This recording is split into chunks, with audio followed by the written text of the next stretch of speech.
സ്വാഗതം. Live at 6 ആരംഭിക്കുന്നു. നോക്കാം തലക്കെട്ടുകൾ.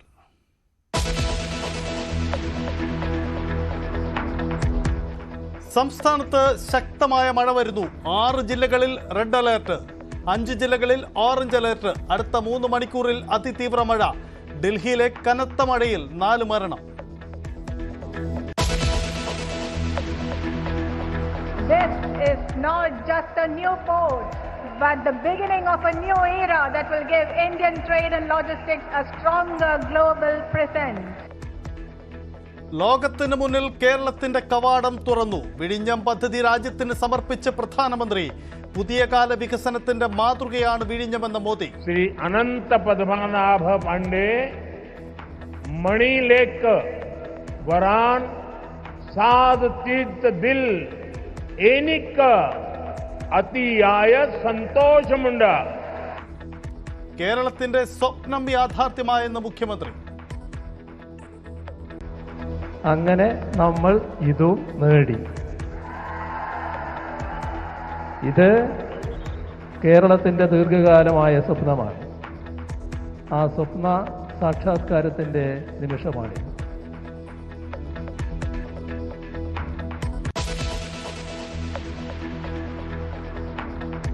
വിഴിഞ്ഞം വേദിയിൽ രാഷ്ട്രീയ പോര്. അദാനിക്കൊപ്പം പിണറായിയെയും ശശി തരൂരിനെയും കാണുമ്പോൾ ചിലരുടെ ഉറക്കം കെടുമെന്ന് പ്രധാനമന്ത്രി. हमारी सरकार के पार्टनर एक कम्युनिस्ट गवर्नमेंट का मंत्री बोल रहा है प्राइवेट सेक्टर के लिए कि हमारी सरकार का पार्टनर ये बदलता हुआ भारत है. അദാനി പാർട്ണറാണെന്ന കമ്മ്യൂണിസ്റ്റ് മന്ത്രിയുടെ വിശേഷണം മാറിയ ഭാരതത്തിന്റെ മുഖമെന്നും മോദി. പദ്ധതി ചെലവുകൾ എണ്ണിപ്പറഞ്ഞ മുഖ്യമന്ത്രി. ഏറിയ പങ്കും വഹിച്ചത് സംസ്ഥാനം. ആദ്യമായാണ് ഇന്ത്യയിൽ ഒരു സംസ്ഥാനത്തിൻ്റെ മുൻകൈയിൽ ഒരു ബൃഹത് തുറമുഖ നിർമ്മാണം നടക്കുന്നത്. ചെലവിൻ്റെ ഏറിയ ഭാഗവും കേരളമാണ് വഹിക്കുന്നത്. തുറമുഖത്തിന്റെ ശില്പി പിണറായി വിജയൻ എന്ന് VN വാസവൻ.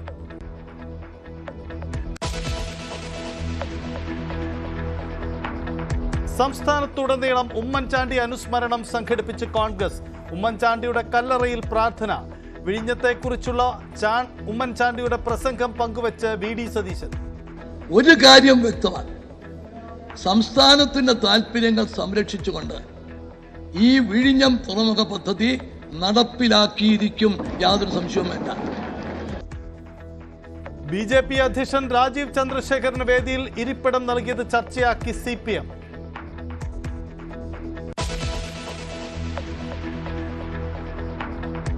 പഹൽഗാം ആക്രമണത്തിലെ പാക് പങ്ക് വ്യക്തമാക്കുന്ന തെളിവുകൾ ശേഖരിച്ച NIA.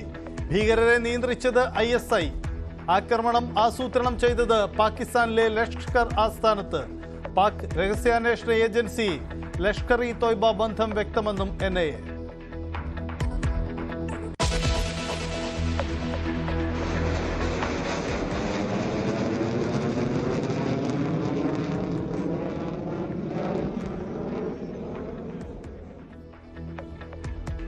UPയിലെ എക്സ്പ്രസ് വേയിൽ യുദ്ധവിമാനങ്ങളുടെ പരിശീലനം.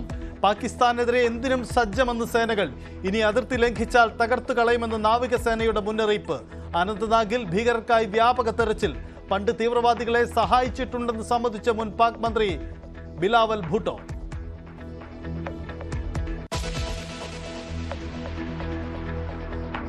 PV അൻവർ UDFിലേക്ക്. അൻവറിനെ സഹകരിപ്പിക്കാൻ മുന്നണി യോഗത്തിൽ തീരുമാനം.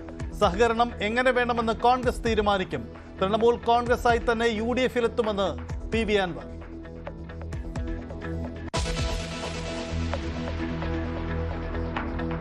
സഞ്ജു സാംസൺ വിവാദത്തിലെ പരാമർശങ്ങൾക്ക് ശ്രീശാന്തിനെതിരെ നടപടിയുമായി KCA. 3 വർഷത്തെ വിലക്കേർപ്പെടുത്തി. സത്യവിരുദ്ധമായ പ്രസ്താവനകൾ നടത്തിയെന്ന് KCA general body. Kerala cricket ലീഗുമായി സഹകരിക്കുന്നതിലും വിലക്ക്. സഞ്ജുവിന്റെ പിതാവിനെതിരെ നഷ്ടപരിഹാരത്തിന് കേസ്.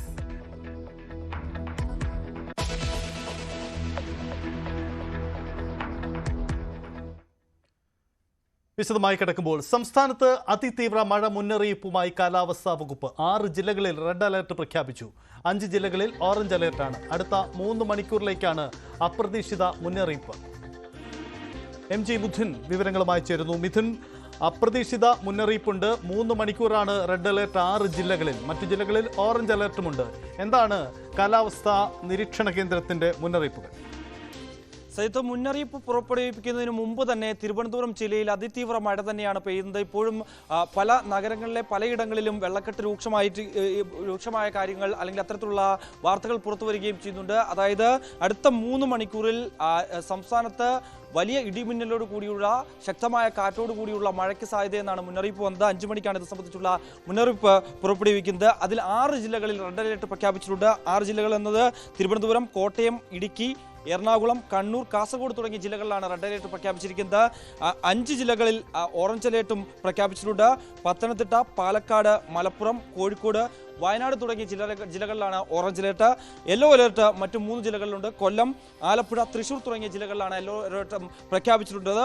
ഈ മണിക്കൂറിൽ 50 കിലോമീറ്റർ വരെ വേഗതയിൽ ശക്തമായ കാറ്റിനും സാധ്യതയുണ്ടതായി പറയുന്നു. ഒപ്പം തന്നെ മലയോര മേഖലകളിൽ താമസിക്കുന്നവർ ശക്തമായ മുന്നറിയിപ്പ്, അതായത് കൃത്യമായ നിർദ്ദേശങ്ങൾ ജില്ലാ ഭരണകൂടം നൽകിയിട്ടുണ്ട്. അതായത് ശക്തമായ കാറ്റും ഒപ്പം തന്നെ മരങ്ങൾ കടപുഴകി വീഴാനുള്ള സാഹചര്യമുണ്ട്. അതുകൊണ്ട് തന്നെ യാത്രകൾ പരമാവധി ഒഴിവാക്കുക, ഒപ്പം തന്നെ ജാഗ്രതയോടെ മുന്നോട്ട് പോവുക എന്നുള്ള നിർദ്ദേശം നൽകുകയും ചെയ്തിട്ടുണ്ട് എന്നാണ് നമുക്ക് മനസ്സിലാക്കാൻ സാധിക്കുന്നത്. എന്തായാലും തിരുവനന്തപുരത്ത് ഇപ്പോൾ അതിശക്തമായ അതിതീവ്രമായ മഴ പെയ്യുന്നു എന്നുള്ളതാണ് നമുക്കിപ്പോൾ കാണാൻ സാധിക്കുന്നത്.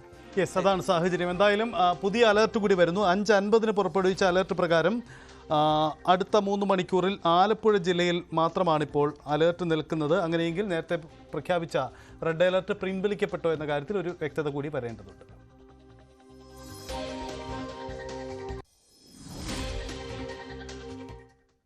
മറ്റു വാർത്തകളിലേക്ക് വരുമ്പോൾ കേരളത്തിന്റെ അഭിമാനമായി വിഴിഞ്ഞം.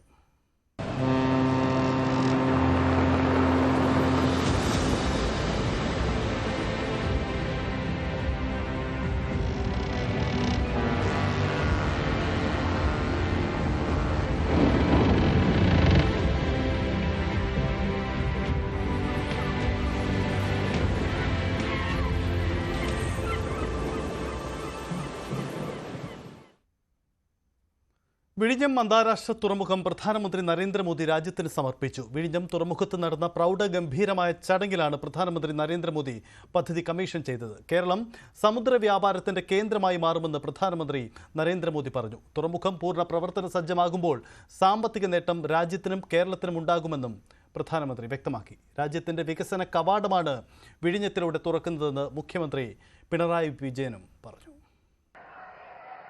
This is not just a new port, but the beginning of a new era that will give Indian trade and logistics a stronger global presence. ഒടുവിൽ കേരളം കാത്തിരുന്ന ആ ദിവസമെത്തി.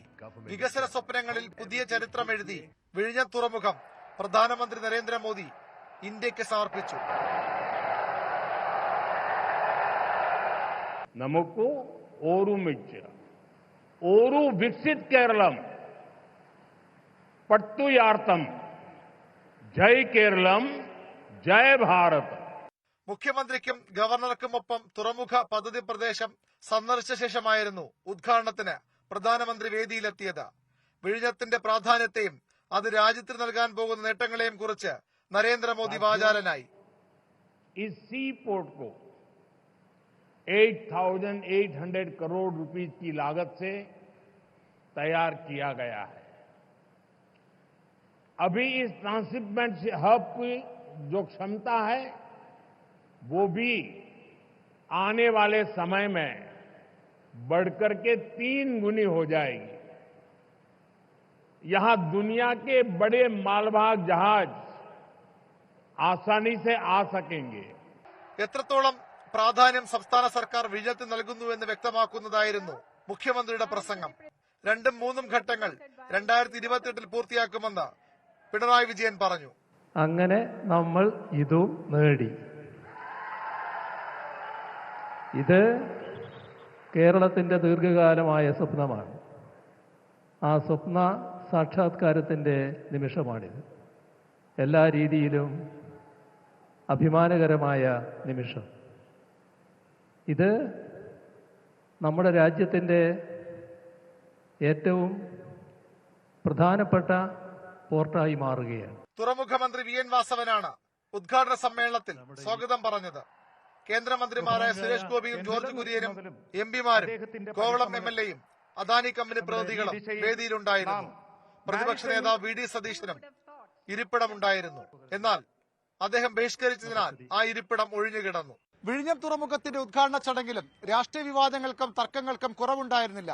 പക്ഷേ വികസന കാര്യത്തിൽ രാഷ്ട്രീയം നോക്കില്ലെന്ന മുഖ്യമന്ത്രി പിണറായി വിജയന്റെ പ്രഖ്യാപനം, വികസിത കേരളം പടുത്തുയർത്താൻ ഒന്നിച്ചു മുന്നേറാമെന്ന പ്രധാനമന്ത്രി നരേന്ദ്രമോദിയുടെ ആഹ്വാനം, ഇത് രണ്ടും വികസന രംഗത്ത് കേരളത്തിൽ നൽകുന്ന പ്രതീക്ഷകൾ ചെറുതാകില്ല. വിഴിഞ്ഞം തുറമുഖത്തു നിന്നും അരുൺ പാലോടിനൊപ്പം VV അരുൺ, ന്യൂസ് 18.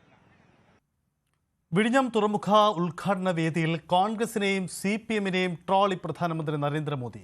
അദാനിയെ പങ്കാളിയെന്ന് വിശേഷിപ്പിച്ചത് ചൂണ്ടിക്കാട്ടിയായിരുന്നു CPM-നെതിരെയുള്ള ട്രോൾ. പേര് പറഞ്ഞില്ലെങ്കിലും പല ആളുകളുടെയും ഉറക്കം കെടുത്തുമെന്ന അമ്പ് രാഹുൽ ഗാന്ധിയെ ഉന്നമിട്ടായിരുന്നു.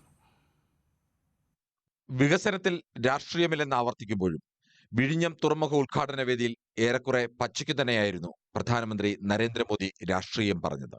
സ്വാഗതം പറഞ്ഞ മന്ത്രി VN വാസവന്റെ വാക്കുകളായിരുന്നു CPM-നെതിരെയുള്ള ആയുധം. I heartily welcome respected Gautam Adani, our partner. Welcome on behalf of the reception committee. അദാനിയെ പോലെ ഒരു സ്വകാര്യ മുതലാളിയെ കമ്മ്യൂണിസ്റ്റ് മന്ത്രി പങ്കാളിയെന്ന് വിശേഷിപ്പിച്ചത് മാറുന്ന ഇന്ത്യയുടെ അടയാളമെന്നും പ്രധാനമന്ത്രി. जब हमारे पोर्ट मिनिस्टर अपना भाषण दे रहे थे तो उन्होंने कहा, अदानी का उल्लेख करते हुए उन्होंने कहा कि हमारी सरकार के पार्टनर एक कम्युनिस्ट गवर्नमेंट का मंत्री बोल रहा है प्राइवेट सेक्टर के लिए कि हमारी सरकार का पार्टनर, ये बदलता हुआ भारत है. ഗൗതം അദാനിയുടെ കടുത്ത വിമർശകനായ പ്രതിപക്ഷ നേതാവ് രാഹുൽ ഗാന്ധിയെ ഉന്നമിട്ടായിരുന്നു അടുത്ത ഒളിയമ്പ്. ഇന്ത്യ മുന്നണിയുടെ കരുത്തരായ നേതാക്കളായ പിണറായി വിജയനും ശശി തരൂരും ഒരുമിച്ചിരിക്കുന്ന വേദി പല ആളുകളുടെയും ഉറക്കം കെടുത്തുമെന്നും മോദി. हमारे मुख्यमंत्री जी से भी मैं कहना चाहूंगा, आप तो इंडिया अलायंस के बहुत बड़े मजबूत पिलर है. यहां शशि थरूर भी बैठे हैं और आज का ये इवेंट कई लोगों की नींद हराम कर देगा. कल मैसेज चला गया जहां जा रहा था. രാഹുൽ ഗാന്ധി നിരന്തരം എതിർക്കുന്ന ഗൗതം അദാനിയും താനും പിണറായി വിജയനും ശശി തരൂരും ഒരുമിച്ച് ഒരേ വേദിയിലിരിക്കുന്നത് രാഹുൽ ഗാന്ധി കണ്ടോളൂ എന്ന പരിഹാസമായിരുന്നു. പേര് പരാമർശിക്കാതെയുള്ള ഈ വിമർശനം പഹൽഗാമിൽ ആക്രമണം നടത്തിയ പാകിസ്ഥാനെ നേരിടാതെ പ്രതിപക്ഷ നേതാക്കളുടെ ഉറക്കം കെടുത്താനാണ് പ്രധാനമന്ത്രിയുടെ ശ്രമം എന്ന മറുപടിയാണ് കോൺഗ്രസ് നേതാവ് KC വേണുഗോപാൽ എക്സിലൂടെ ഇതിനു നൽകിയത്. News desk, news 18. വിഴിഞ്ഞം തുറമുഖത്തിന്റെ കമ്മീഷനിങ്ങിന് ശേഷവും പദ്ധതിയുടെ പിതൃത്വം ഏറ്റെടുക്കാനുള്ള അവകാശവാദം തുടർന്ന മുന്നണികൾ. തുറമുഖത്തിന്റെ ശില്പി മുഖ്യമന്ത്രി എന്ന് മന്ത്രി VN വാസവൻ പരാമർശിച്ചപ്പോൾ ഒടുവിൽ അത് നമ്മൾ നേടിയെന്നായിരുന്നു മുഖ്യമന്ത്രി പിണറായി വിജയന്റെ വാക്കുകൾ. അതേസമയം ഉമ്മൻചാണ്ടിയുടെ കല്ലറയിൽ പ്രാർത്ഥന നടത്തിയ ശേഷമാണ് കോവളം MLA M വിൻസെന്റ് ഉദ്ഘാടന വേദിയിൽ എത്തിയത്. മുഖ്യമന്ത്രി പിണറായി വിജയന്റെ നിശ്ചയദാർഢ്യത്തിന്റെ ഫലമായാണ് വിഴിഞ്ഞം തുറമുഖ പദ്ധതി പൂർത്തിയായതെന്നും അതുകൊണ്ട് തന്നെ വിഴിഞ്ഞം പദ്ധതിയുടെ യഥാർത്ഥ ശില്പി മുഖ്യമന്ത്രിയാണെന്നുമായിരുന്നു സ്വാഗത പ്രസംഗകൻ കൂടിയായ മന്ത്രി VN വാസവന്റെ പരാമർശം. നമ്മുടെ നാട്ടിൽ ഒന്നും നടക്കില്ല എന്ന് പറഞ്ഞുകൊടുത്ത് എല്ലാം സാധ്യമാകും, നത്തിങ് ഇമ്പോസിബിൾ എന്ന നെപ്പോളിയന്റെ ഏതാണ്ട് വാക്യം അർത്ഥപൂർണമാക്കുന്ന രൂപത്തിലാണ് ഈ പോർട്ടിന്റെ നിർമ്മാണ പ്രവർത്തനങ്ങൾക്ക് ഇടതുപക്ഷ ജനാധിപത്യ മുന്നണി ഗവൺമെന്റും അതിന്റെ അമരക്കാരനായ മുഖ്യമന്ത്രിയും നേതൃത്വപരമായ പങ്കുവഹിച്ചു. നായനാർ സർക്കാരിന്റെ കാലത്ത് തുടക്കമിട്ട പദ്ധതിയാണ് പൂർത്തിയായതെന്നും അങ്ങനെ അതും നാം നേടിയെടുത്തുമുള്ള മുഖ്യമന്ത്രിയുടെ പരാമർശത്തെ ഹർഷാരവത്തോടെയാണ് സദസ്സിലെ ഇടതുപ്രവർത്തകർ ഏറ്റെടുത്തത്. പതിറ്റാണ്ട് മുൻപ് പൂർത്തിയാക്കി കമ്മീഷൻ ചെയ്യുന്നു. 2028 ഇതിൻ്റെ എല്ലാ ഘട്ടങ്ങളും പൂർത്തിയാക്കാനാണ് ഉദ്ദേശിക്കുന്നത്. ഒരുപാട് പ്രതികൂല ഘടകങ്ങളുണ്ടായി. മഹാപ്രളയം, ഇതര പ്രകൃതിക്ഷോഭങ്ങൾ, കോവിഡ് അടക്കമുള്ള മഹാവ്യാധികൾ എന്നിവയൊക്കെ സമ്പദ്ഘടനയെ ഉലച്ചു. എന്നാൽ കേരളം അവിടെ തളർന്നു നിന്നില്ല. നിർമ്മാണ കമ്പനിയും നല്ല രീതിയിൽ സഹകരിച്ച് മുന്നോട്ട് പോവുക തന്നെയാണ് ഉണ്ടായത്. കേന്ദ്ര പദ്ധതികളിലൂടെ കേന്ദ്ര സർക്കാർ കേരളത്തിന്റെ വികസനം യാഥാർത്ഥ്യമാക്കിയെന്ന് പ്രധാനമന്ത്രി. पोर्ट इकोनॉमी की पूरे पोटेंशियल का इस्तेमाल तब होता है जब इंफ्रास्ट्रक्चर और ईज ऑफ डूइंग बिजनेस दोनों को बढ़ावा मिले, पिछले 10 वर्षों में यही भारत सरकार की पोर्ट और वाटर बेस्ड पॉलिसी का ब्लूप्रिंट रहा है. അതേസമയം വിഴിഞ്ഞം തുറമുഖ കരാർ അദാനി ഗ്രൂപ്പുമായി ഒപ്പുവെച്ച മുൻ മുഖ്യമന്ത്രി ഉമ്മൻചാണ്ടിയുടെ കബറിടത്തിൽ പ്രാർത്ഥന നടത്തി. തുറമുഖ കവാടത്തിനടുത്ത് ഉമ്മൻചാണ്ടിയുടെ ചിത്രത്തിൽ പുഷ്പാർച്ചനയ്ക്ക് ശേഷമാണ് കോവളം MLA കൂടിയായ M. വിൻസെന്റ് ഉദ്ഘാടന വേദിയിലെത്തിയത്. ഉമ്മൻചാണ്ടിയുടെ ഓർമ്മകളെ പോലും ഭയക്കുന്നതിനാലാണ് പ്രതിപക്ഷ നേതാവിനെ അർഹിച്ച രീതിയിൽ ചടങ്ങിലേക്ക് ക്ഷണിക്കാതിരുന്നതെന്നും ചാണ്ടി ഉമ്മൻ MLA പ്രതികരിച്ചു. ഉമ്മൻചാണ്ടിയുടെ ഓർമ്മകളെ പോലും ഭയപ്പെടുന്നുകൊണ്ടാണ് പ്രതിപക്ഷ നേതാവിനെ ഈ പരിപാടിയിലേക്ക് ക്ഷണിക്കാത്തത്. കാരണം കഴിഞ്ഞ പരിപാടിക്ക് പോയപ്പോൾ പ്രതിപക്ഷ നേതാവ് സധൈര്യം പറഞ്ഞു ഉമ്മൻചാണ്ടിയാണ് ഇതിന്റെ പുറകിലുള്ള ശക്തിയെന്ന്. അപ്പോൾ പരമാവധി കോൺഗ്രസ് നേതാക്കന്മാരെ ഒഴിവാക്കാൻ വേണ്ടിയാണ് സർക്കാർ ശ്രമിക്കുന്നത്, ഉമ്മൻചാണ്ടിയെ ഭയപ്പെട്ടുകൊണ്ടാണ്. നിയമസഭാ തിരഞ്ഞെടുപ്പ് വരെ വിഴിഞ്ഞം പദ്ധതിയെ സജീവ ചർച്ചാ വിഷയമാക്കി മാറ്റുന്നതിനുള്ള നീക്കമാണ് എല്ലാ മുന്നണികളും ഒരുപോലെ തുടരുന്നത്. ന്യൂസ് 18 തിരുവനന്തപുരം. വിഴിഞ്ഞം ഉദ്ഘാടന വേദിയിൽ BJP സംസ്ഥാന അധ്യക്ഷന് ഇടം നൽകിയതിനെ ചൊല്ലി വിവാദം ശക്തമാണ്. ഏത് പ്രോട്ടോകോൾ പ്രകാരമാണ് രാജീവ് ചന്ദ്രശേഖർ വേദിയിൽ ഇരുന്നതെന്നാണ് CPMന്റെ ചോദ്യം. ഇത് രാഷ്ട്രീയ അല്പത്തരമാണെന്ന് മുഹമ്മദ് റിയാസും വിമർശിച്ചു. അനാവശ്യ വിവാദമെന്നായിരുന്നു BJPയുടെ മറുപടി. പ്രതിപക്ഷ നേതാവിനെ പോലും ക്ഷണിക്കാതെ രാജീവ് ചന്ദ്രശേഖരനെ ക്ഷണിച്ചത് BJP CPM ഒത്തുകളിക്കുന്നതിന് തെളിവായാണ് കോൺഗ്രസ് ആരോപിച്ചത്. എന്നാൽ ഉദ്ഘാടന സദസ്സിൽ വലിയ വിമർശനമാണ് പ്രധാനമന്ത്രിയുടെ ഓഫീസിലും രാജീവ് ചന്ദ്രശേഖരനുമെതിരെ CPM നേതാക്കൾ ഉയർത്തിയത്.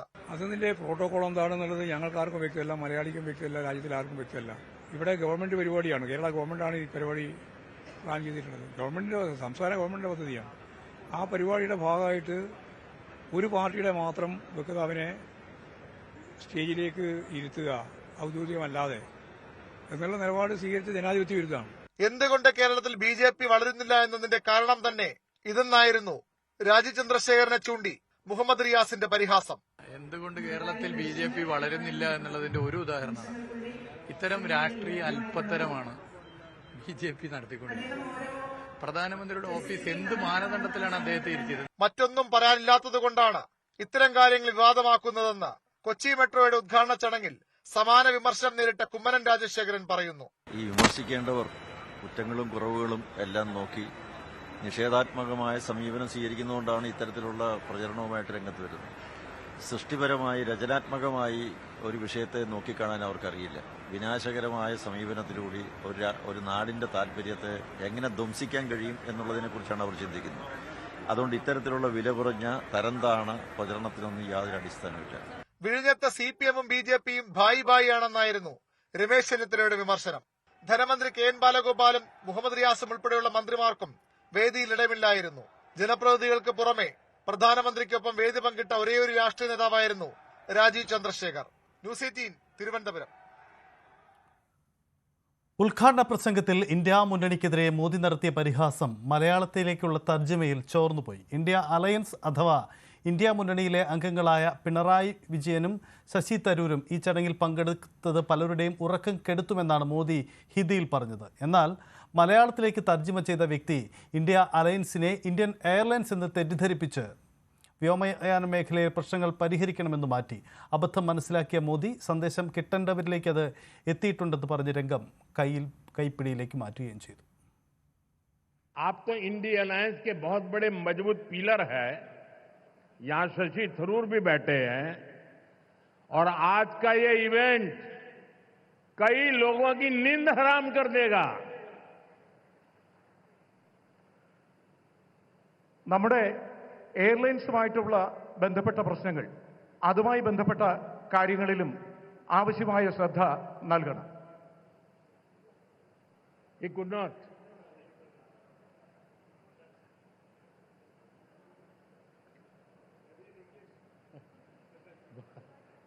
वाल मैसेज चला गया जहां जा रहा था.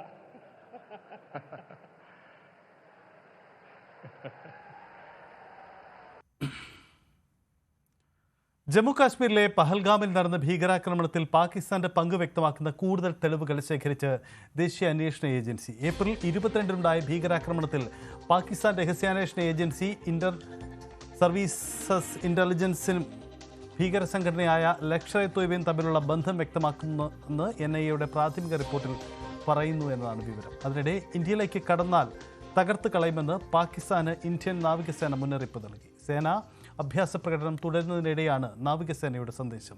ഇന്ത്യ ഏത് നിമിഷവും തിരിച്ചടിക്കുമെന്ന പേടിയിൽ പാകിസ്ഥാൻ 2 മാസത്തേക്കുള്ള ഭക്ഷണം സംഭരിച്ചു വയ്ക്കാൻ അതിർത്തി മേഖലകളിലെ താമസക്കാരോട് നിർദ്ദേശിച്ചു. അതേസമയം ഉത്തർപ്രദേശിലെ ഷജഹാപൂരിലെ ഗംഗ എക്സ്പ്രസ് വേയിൽ യുദ്ധവിമാനങ്ങൾ ലാൻഡിംഗ് പരിശീലനം നടത്തി.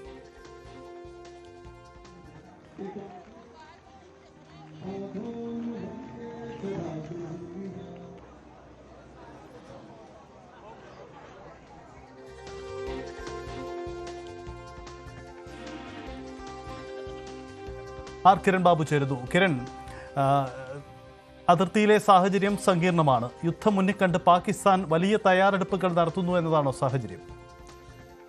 സജിത്ത്, ഏത് സമയത്തും ഒരു യുദ്ധത്തിലേക്ക് നീങ്ങാം എന്നുള്ള സൂചനകളാണ് പുറത്തേക്ക് വരുന്നത്. അത് ഇന്ത്യയും പാകിസ്ഥാന്റെയും പ്രതികരണത്തിൽ നിന്ന് അത് വളരെ വ്യക്തമാണ്. ഇന്ത്യയുടെ ഭാഗത്തു നിന്ന് NIA കൃത്യമായി തന്നെ പഹൽഗാം ഭീകരാക്രമണത്തിൽ എങ്ങനെയാണ് പാകിസ്ഥാന് പങ്കുള്ളത്, പാകിസ്ഥാന്റെ ലഷ്കർ ഇ തൊയ്ബയ്ക്ക് പങ്കുള്ളത്, പാകിസ്ഥാൻ രഹസ്യാന്വേഷണ ഏജൻസി ISIക്ക് പങ്കുള്ളത്, പാകിസ്ഥാൻ സേനയ്ക്ക് പങ്കുള്ളത്, അങ്ങനെ ഈ 3 വിഭാഗത്തിനും ഏതെല്ലാം തരത്തിലാണ് ഈ ആക്രമണത്തിൽ പങ്കുള്ളത് എന്നുള്ളതിന്റെ തെളിവുകളാണ് ഇപ്പോൾ ശേഖരിച്ചിരിക്കുന്നത്. ഡിജിറ്റൽ തെളിവുകൾ അടക്കം ശേഖരിച്ചിട്ടുണ്ട്. അതോടൊപ്പം തന്നെ ഇവർ പാക് ഒക്കുപ്പൈഡ് കശ്മീരിൽ നിന്ന് നിരന്തരം ഇവർ ബന്ധപ്പെട്ടിരുന്നതിന്റെ ടെക്നിക്കൽ തെളിവുകളും ഇവർ ശേഖരിച്ചിട്ടുണ്ട്. അതിർത്തിക്കപ്പുറത്തു നിന്നാണ് ഈ ഭീകരവാദികൾ ഇന്ത്യയിലേക്ക് എത്തിയതെന്നും അതിർത്തിക്കപ്പുറത്തു നിന്നാണ് ഈ ഭീകരവാദികളെ നിയന്ത്രിച്ചൊന്നും ഉള്ള തെളിവുകളടക്കമാണ് ഇന്ത്യ ലോക രാജ്യങ്ങൾക്ക് മുന്നിലേക്ക് ഇപ്പോൾ നയതന്ത്ര ബന്ധത്തിലൂടെ അവതരിപ്പിച്ചുകൊണ്ടിരിക്കുകയാണ്. പാകിസ്ഥാൻ എങ്ങനെയാണ് ഇന്ത്യക്ക് മേൽ ഇത്തരത്തിലൊരു ഭീകരാക്രമണം ആസൂത്രണം ചെയ്യുകയും പാകിസ്ഥാന്റെ പങ്കാളിത്തത്തോടു കൂടി നടപ്പാക്കുകയും ചെയ്തത് എന്നത് സംബന്ധിച്ച് അത്തരം നീക്കങ്ങളിലേക്ക് പോകുന്നത് സ്വാഭാവികമായും ഇന്ത്യ ഒരു തിരിച്ചടിക്ക് ഒരുങ്ങുന്നു എന്നുള്ള സൂചന തന്നെയാണ് നൽകുന്നത്. മറ്റൊന്ന്, ഗുജറാത്ത് തീരത്ത് ഇന്ത്യൻ നാവികസേന റെഡ് അലർട്ട് നൽകിയിരിക്കുകയാണ്. ഇന്ത്യൻ നാവികസേനയുടെ യുദ്ധക്കപ്പലുകൾ ഗുജറാത്ത് തീരത്തുണ്ട്. ഇന്ത്യൻ നാവികസേന പറയുന്നത് ഞങ്ങൾ അവിടെ വെടിവെപ്പ് പരിശീലനത്തിലാണ്, മിസൈലുകൾ അടക്കമുള്ള പരിശീലനത്തിലാണ്. അവിടെ ബ്രഹ്മോസ് സൂപ്പർസോണിക് ക്രൂയിസ് മിസൈൽ അടക്കം ഇന്ത്യ അവിടെ പരീക്ഷണം നടത്തുന്നുണ്ട്. ഈ സമയത്ത് ആരെങ്കിലും അതിർത്തി കടന്നാൽ അവർ തീർന്നു പോകും, സ്വയം അപകടത്തിലാകും എന്നുള്ള മുന്നറിയിപ്പാണ് നൽകുന്നത്. മറ്റു സമയങ്ങളിൽ അതിർത്തി അറിയാതെ കടക്കുന്നത് പോലെയല്ല, ഈ സമയത്ത് ഏതെങ്കിലും തരത്തിൽ അങ്ങനെ കടന്നാൽ അത്തരത്തിൽ അവർ അപകടത്തിലാകും, അവർ തീർത്തു കളയും എന്നുള്ളത് മുന്നറിയിപ്പ് തന്നെയാണ് ഇന്ത്യ നൽകുന്നത്. കാരണം 80-85 നോട്ടിക്കൽ അകലെ പാകിസ്ഥാന്റെ സമുദ്രാതിർത്തിയിൽ പാകിസ്ഥാനും സമാനമായ രീതിയിലേക്കുള്ള സൈനിക അഭ്യാസം നടത്തുന്നുണ്ട്. അത് ഏതെങ്കിലും തരത്തിൽ ഇന്ത്യയെ ആക്രമിക്കാനാണെങ്കിൽ ഇന്ത്യയുടെ മിസൈലുകൾ ആ സമയത്ത് തന്നെ അവിടെ പതിക്കും എന്നുള്ളൊരു മുന്നറിയിപ്പാണ് ഇന്ത്യ നൽകുന്നത്. മൂന്നാമത്തെ ഒരു പ്രധാനപ്പെട്ട വിഷയം, ഇന്ത്യ നേരത്തെ തന്നെ ഗംഗാവയിൽ ഇത്തരത്തിലേക്കുള്ള ഇന്ത്യൻ യുദ്ധവിമാനങ്ങൾ ലാൻഡ് ചെയ്യുന്ന പരീക്ഷണങ്ങൾ നടത്തിയിരുന്നു. ഏതെങ്കിലും കാരണവശാൽ യുദ്ധമുണ്ടാകുകയും ഇന്ത്യയിലെ വിമാനത്താവളങ്ങളിൽ നിന്ന് യുദ്ധവിമാനങ്ങൾക്ക് പറന്നുയരാനോ പറന്നിറങ്ങാനോ കഴിയാത്ത സാഹചര്യമുണ്ടായാൽ ഇന്ത്യയിലെ റോഡുകളിൽ തന്നെ തയ്യാറാക്കിയ പ്രത്യേകമായ പ്രദേശങ്ങളുണ്ട്. എമർജൻസി ലാൻഡിംഗ് ട്രാക്കുകൾ തയ്യാറാക്കിയിട്ടുണ്ട്.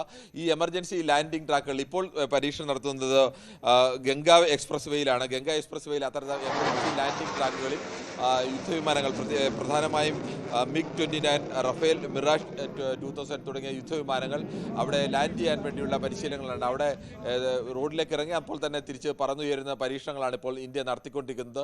ഇന്ത്യ നടത്തുന്ന ഈ 3 പരീക്ഷണങ്ങളും ഒരു യുദ്ധത്തിന്റെ പ്രതീതി അല്ലെങ്കിൽ ഏത് സമയം യുദ്ധമുണ്ടാകാനുള്ള ഒരു പരിശീലനമായി കൂടിയാണ് അന്താരാഷ്ട്ര തലത്തിലടക്കം വിലയിരുത്തപ്പെടുന്നത്.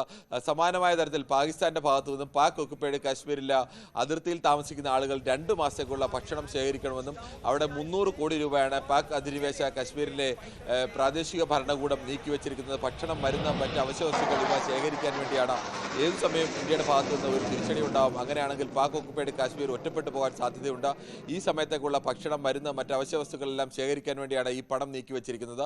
ഇങ്ങനെ 2 രാജ്യങ്ങളുടെ ഭാഗത്തു നിന്ന് വരുന്ന സൂചനകൾ വെച്ച് നോക്കുമ്പോഴും ഏത് സമയം ഒരു തിരിച്ചടി ഇന്ത്യയുടെ ഭാഗത്തു നിന്ന് ഒരു തിരിച്ചടി ഉണ്ടാവാനുള്ള സാധ്യതയാണ് കാണുന്നത്. അതാണ് സാഹചര്യം. എന്തായാലും അതിർത്തിയിൽ സങ്കീർണ സാഹചര്യങ്ങളാണ്. ഇന്ത്യ തയ്യാറെടുപ്പുകൾ നടത്തുമ്പോൾ പാകിസ്ഥാൻ ആശങ്കപ്പെടുന്നു. അതിർത്തി മേഖലകളിൽ വലിയ തയ്യാറെടുപ്പുകളുമായി പാകിസ്ഥാൻ മുന്നോട്ട് പോകുന്നു. പഹൽഗാം ഭീകരാക്രമണത്തിന് പിന്നാലെ ഇന്ത്യക്ക് പൂർണ്ണ പിന്തുണ പ്രഖ്യാപിച്ച് അമേരിക്ക. ഇരു രാജ്യങ്ങളിലെയും നേതാക്കളോട് പ്രസിഡന്റ് ഡൊണാൾഡ് ട്രംപ് സംസാരിച്ചു. തീവ്രവാദത്തെ ഇല്ലാതാക്കാൻ അമേരിക്ക ഇന്ത്യക്കൊപ്പം നിൽക്കുമെന്നും US സ്റ്റേറ്റ് ഡിപ്പാർട്ട്മെന്റ് വക്താവ് ടേമി ബ്രൂസ് പറഞ്ഞു. The Secretary spoke with Indian External Affairs Minister Jay Shankar and Pakistani Prime Minister Sharif. As the President articulated, to Prime Minister Modi last week, the United States stands strong with India against terrorism, and Prime Minister Modi has our full support. The Secretary encouraged both countries to work toward a responsible solution. മറ്റു വാർത്തകളിലേക്ക് വരുമ്പോൾ KSFE ജീവനക്കാരൻ രാജീവിനെതിരെ വീണ്ടും കേസെടുത്ത police. ആപ്പൂർ സ്വദേശി രവീന്ദ്രൻ, ഭാര്യ മണിക്കുട്ടി എന്നിവർ നൽകിയ പരാതിയിലാണ് മണ്ണച്ചേരി പോലീസിന്റെ നടപടി. KSFE ഈവനിംഗ് ബ്രാഞ്ചിൽ വായ്പയ്ക്ക് ജാമ്യം നൽകിയ ആധാരം ഉടമയറിയാതെ ജീവനക്കാരൻ കലവൂർ ബ്രാഞ്ചിലെ ഭാര്യയുടെ പേരുള്ള മറ്റൊരു ചിട്ടിക്ക് വായ്പ വെച്ചു എന്നതായിരുന്നു പരാതി. സ്വന്തം വായ്പ അടച്ചു തീർത്തിട്ടും വീടും പുരയിടവും ജപ്തി ചെയ്യാനുള്ള നോട്ടീസ് ലഭിച്ചതോടെയാണ് തട്ടിപ്പിനിരയായ വിവരം ചായക്കട തൊഴിലാളിയായ രവീന്ദ്രനും കുടുംബവും തിരിച്ചറിയുന്നത്.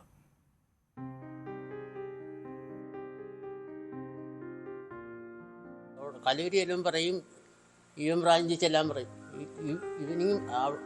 ഈവനിങ് ബ്രാഞ്ചിൽ ചെല്ലുമ്പോൾ പറയും, റീജിയണൽ ഓഫീസിൽ ചെല്ലാൻ പറയും, അവിടെ ചെല്ലുമ്പോൾ പറയും പിന്നെയും കലൂരി. അങ്ങനെ അങ്ങോട്ട് ഒരുപാട് ഞങ്ങൾ രണ്ടുപേരും ഒരുപാട് KSFEക്കാർ നടത്തിയിട്ടുണ്ട്. ഈ വെയിലത്തെയാണ് ഞങ്ങൾ എല്ലാവരും രണ്ടുപേരും കൊണ്ട് നടക്കുന്നത്. ഞങ്ങൾ ആരോട് പറയാനാണ്? ഇവനെ വിശ്വസിച്ചും കൊണ്ടാണ് ഞങ്ങൾ പ്രമാണം കൊടുത്തത്. ഉദ്യോഗസ്ഥരോട് ചതിക്കുക. അതല്ലേ അവിടെ ചെല്ലുമ്പോൾ ഇവിടെ വരാൻ പറയും, ഇവിടെ ചെല്ലുമ്പോൾ അങ്ങോട്ട് ചെല്ലാൻ പറയും. അവൻ സപ്പോർട്ടായിട്ടാണ് എല്ലാവരും സംസാരിക്കുന്നത്.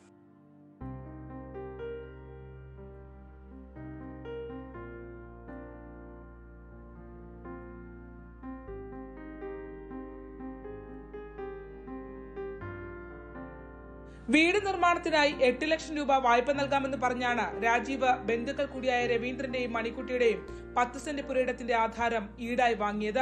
വായ്പാ നടപടിക്രമങ്ങൾ പൂർത്തീകരിച്ച ശേഷം 8 ലക്ഷം രൂപ KSFEയിൽ നിന്ന് രവീന്ദ്രന്റെ അക്കൗണ്ടിലേക്ക് വരികയും ചെയ്തു.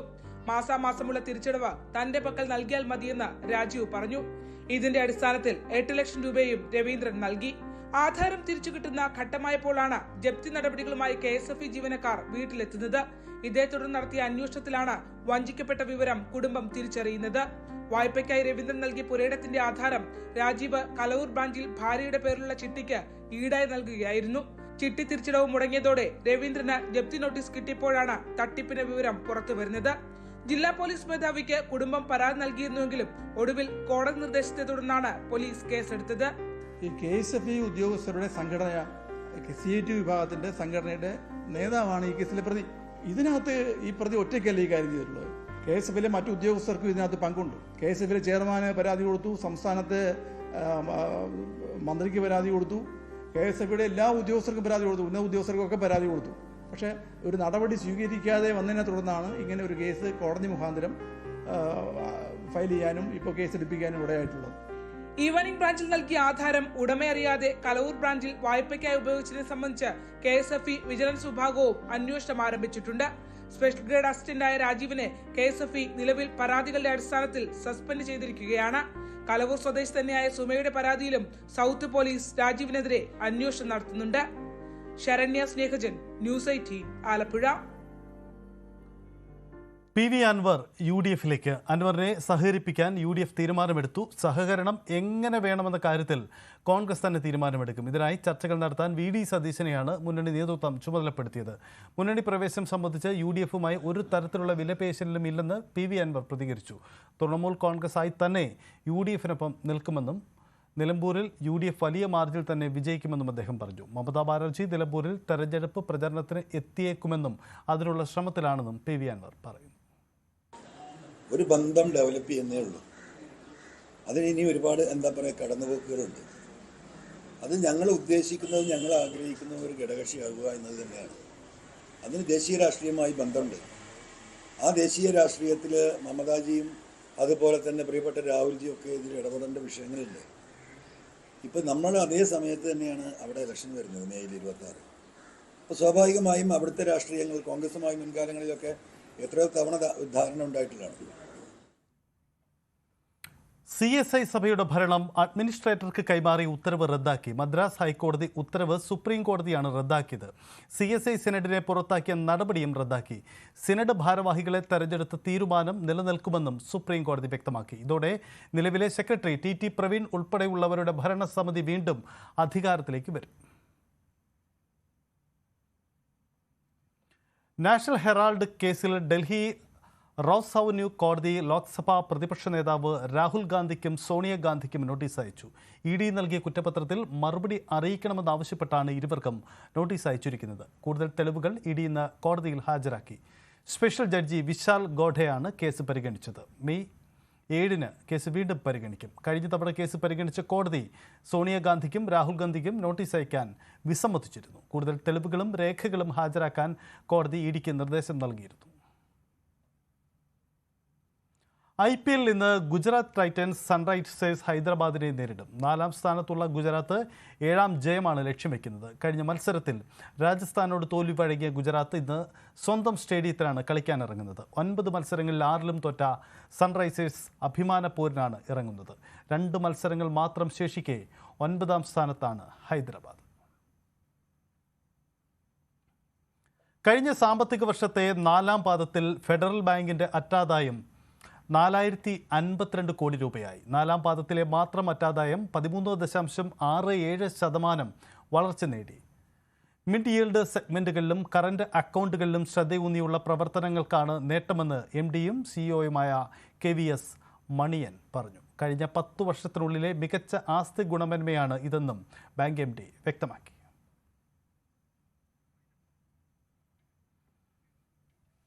പൂർണ്ണമാവുന്നു. ഇനി സകലമാന കേരളം കാണാം. സുവി വിശ്വനാഥ് ചേരും.